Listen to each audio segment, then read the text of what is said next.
उत्तर प्रदेश के एक छोटे से गांव में एक पुराना पीपल का पेड़ था। गांव वाले उसे चुप वाला पेड़ कहते थे। क्यों?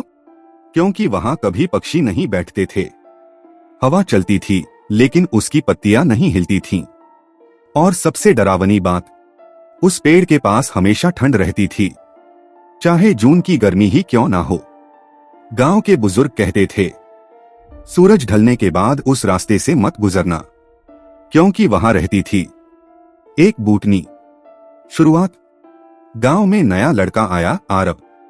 उसे भूत प्रेत की बातों पर बिल्कुल भरोसा नहीं था। एक दिन उसके दोस्तों ने उसे चुनौती दी, अगर हिम्मत है तो रात में पीपल के पेड़ के पास जाकर दिखाओ।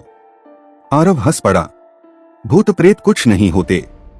और उसी रात वह अकेले निकल पड़ा। रात का सन्नाटा। रात के ठीक 12 बजे आरव पेड़ के पास पहुंचा। जैसे ही वह करीब आया, अचानक हवा बंद हो गई, झींगुरों की आवाज रुक गई, पूरा माहौल जैसे जम गया।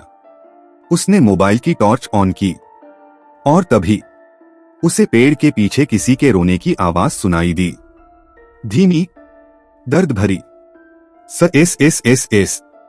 सुनो। आरव का दिल तेज धड़कने लगा। वह धीरे धीरे पीछे गया और उसने देखा एक औरत सफेद साड़ी में, उसके लंबे बाल जमीन तक थे।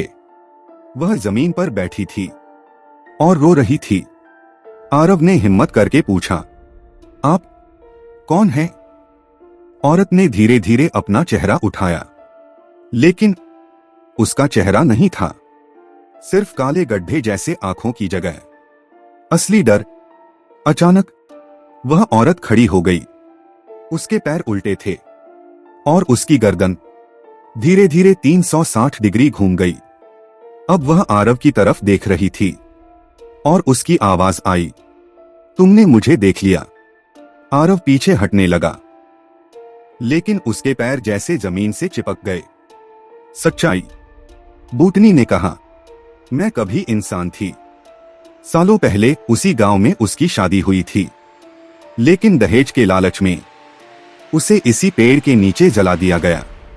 मरते समय उसने कहा था, जिसने मुझे देखा वह मेरी कहानी सुने बिना नहीं जा सकेगा। अचानक हमला। जैसे ही वह बोल रही थी, पेड़ की पत्तियां अपने आप हिलने लगीं। हवा तूफान बन गई, उसके बाल उड़ने लगे और वह धीरे धीरे हवा में उठ गई। अब वह जमीन से ऊपर थी। उसकी आवाज गूंजी, अब तुम जाओगे नहीं। आरव ने पूरी ताकत से अपने पैर हिलाए और अचानक वह दौड़ पड़ा।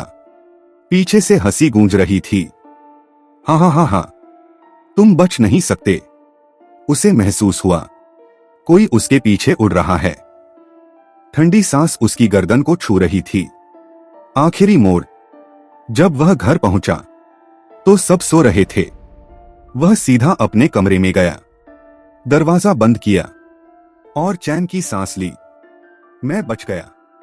लेकिन जैसे ही उसने आईने में देखा, उसके पीछे वही बूटनी खड़ी थी और उसने फुसफुसाया, मैं तुम्हारे साथ आ गई हूं।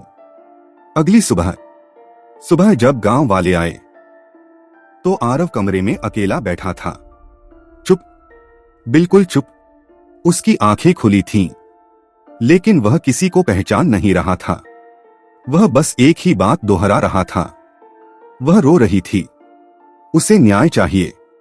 आज भी कहते हैं, आज भी रात में अगर कोई उस पीपल के पेड़ के पास जाए तो एक औरत की रोने की आवाज सुनाई देती है।